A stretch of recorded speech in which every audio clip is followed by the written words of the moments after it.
Buddy boy, y'all be surprised what's happening in the courts, in Supreme Court yesterday. You had about 6 or 7 lawyers, everybody coming into the Supreme Court with their paper to claim that they are emperor of the mud. You believe that? After all the death that happened. And that's so, most Abaconians don't know about it. I just happened to stumble on it. Who y'all is, but y'all own the mud? Let me give y'all some education what they don't know. Nobody owned the mud.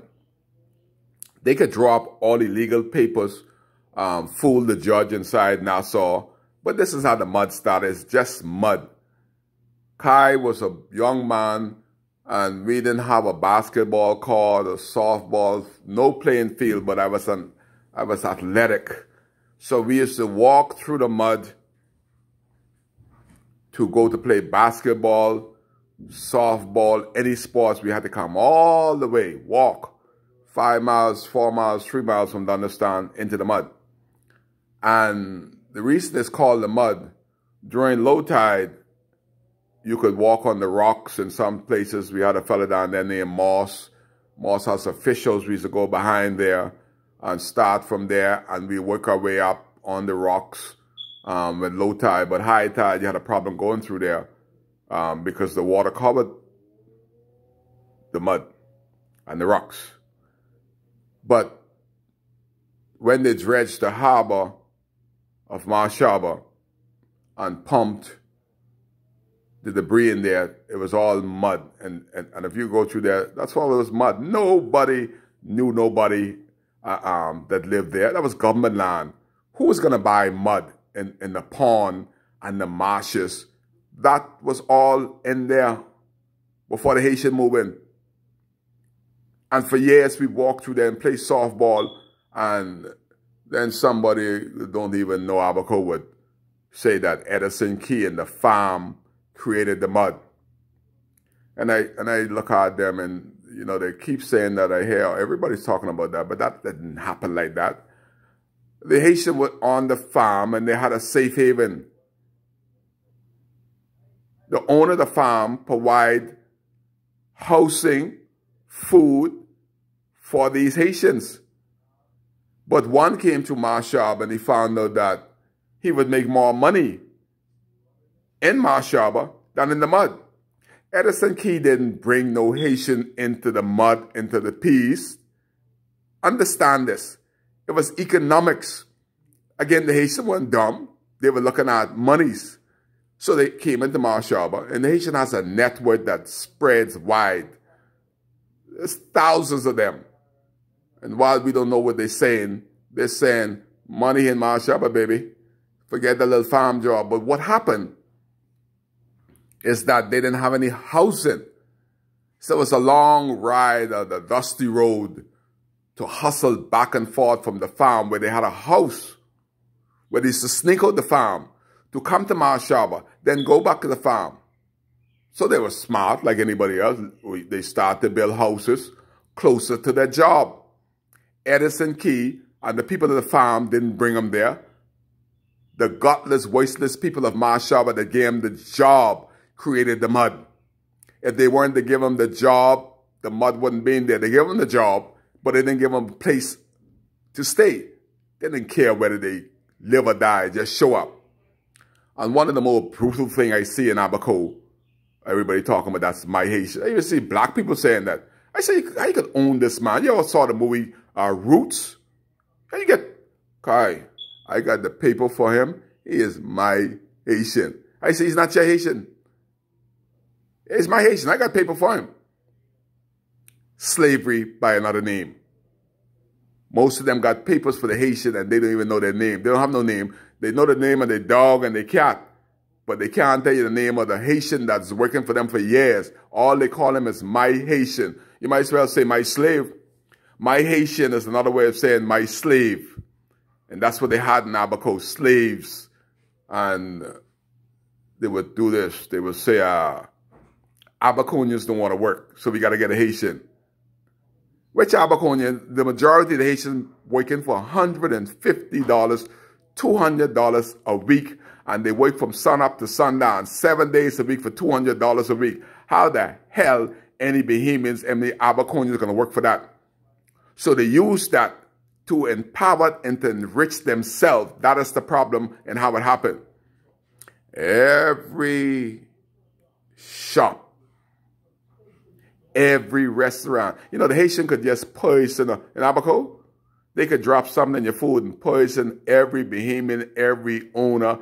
They could hawk and spit, piss in your food, and you don't know because they're in every restaurant, every gas station, every food store, and they are 90% of them are hired when Bahamians are looking for jobs. 90%.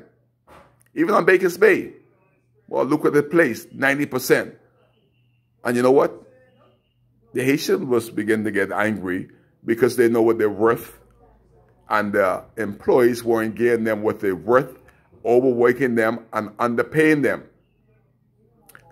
I hear they just passed something to say no more building in the shanty town.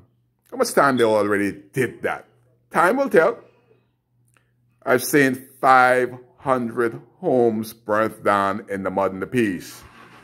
The government put one yellow tape around that. Social service and all them no-name government agencies that only waiting for payday to come by so they can pay their numbers. And like Joneses from number host to number host. That's all they do in Abaco. They never pay attention to the job. Never. Look at Ministry of Works down there. They drive around for days and days and days and days, and they wouldn't get one piece. They drive around more than the taxi. Every time I see them on the street with the air conditioner on, and guess who's driving? Renato General Boogie. Never did one ounce of work. And the Haitian situation has created because of the weightlessness of my people. You imagine in Man of War, the employee there's 90% Haitian, 90%. Hopetown, my friend said that he was in Hopetown during the hurricane, and it's like somebody stepped on a ant's nest and the ants start to scatter. He have never seen so many Haitians that came out the bushes in his life. He thought he knew every Haitian in Hopetown. He saw 20 Haitians to each Bahamian, and he didn't know either one of them. Like, wow, where did these people come from? They came out the bush because their place was destroyed. They were always there. Then you have the lawlessness. It extends from the Haitians that you would let go after the earthquake in Haiti. That's an extension. So they go in Abaco, and I witnessed this, and it got you angry on top of all the other catastrophe of the hurricane. People are going, black people, not only Haitians, they're going and robbing people while they're running from the hurricane. We're in the hurricane shelter, and they're kicking our doors down and going in our private places, poor people, robbing poor people. That is not survival. That is weightlessness. That is looting. How are you going to take a 200 to 300 horsepower and take it to the man place, whether you have insurance or not? That is not survival. Survival is going in Maxwell's and getting some food stuff, some canned stuff, some drinks to survive until you could get something to eat. Survival is not going in Abaco Hardware and taking the man gun and gunning yourself up and walking and sticking up customs officers and sticking up people putting guns to your head after you just nearly missed death. You going from home to home in Dundas, Murphy, and Marshaba and robbing people of the little possession that they have left. That played on my mental capacity. That angered me. Kai Mills will never stoop to the level to go on anybody. I don't care if the insurance pay for it or not. That is how I was brought up by my mother. Thou shalt not steal. I would never go into somebody's house that just lost their home and searching for their watches, like they ran down in Murphytown and stole all my boy watches and his wife's jewelry. How did you get to be so weightless, Abaconians? To steal people's identity, steal their wallet, steal their marriage ring, whatever they left behind, you in their house searching like you inside Maxwell's or you inside some convenience shop. And this happened because the Haitians they never ever at all respected authority, because they paid authority to get away with everything. They paid authority to get their paperwork. They paid authority to get a job. They paid authorities to have shops in the mud. They paid the authority to have electricity. They paid the authorities to have water illegally in the mud. So why they all of a sudden should become law-abiding citizen? It has been escalating for a long time. And now Bahamians saw what happened at the airport, at the clinic. 20 Haitians to 1 Bahamians. Pushed Bahamians out of the way. At the airport, 20 to 1. Bahamians paid for Bahamas Air ticket. Who put them on? Who's the manager of Bahamas Air? The manager of Bahamas Air is a Haitian in Marshall. The government brought her there. You understand? The guy in charge of social service, Frankie Campbell, he's a Haitian. The Haitian get all the social service in Abaco.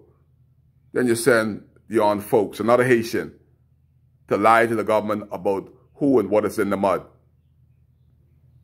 That is why we're not going to be better as a country, because we're not putting Bahamian first. Kai in his own way tried to educate, tried to say, let's make Abaco great again by Abaconians. This is a great time for the government to say, you know, we're not being inhumane. Find out who in the Kendall G.S. Isaac gym is Bahamians. Haitians need to go back to Haiti. We have a strain of resources here. It's not being inhumane. The Haitian government should volunteer, say, come my people, out of this hurricane-torn Bahamas, come back to a land of gold and all them other precious material they have in Haiti. It's a time to call their people back home. It's a time for our people to build the Bahamas. That is what Kai have to say on WCAY here in Nassau, Bahamas, where I'm for the first time homeless, jobless, and I'm an evacuee. And I haven't heard one word from the Bahamas government, my Member of Parliament, Darren Henfield, James Albury, not a word. Not even from Frankie Campbell, Social Service Minister. He might be speaking Creole. I ain't hear nothing from him in English. You hear live on WCAY, why Kai trying to figure it out all by himself. You're live with Kai.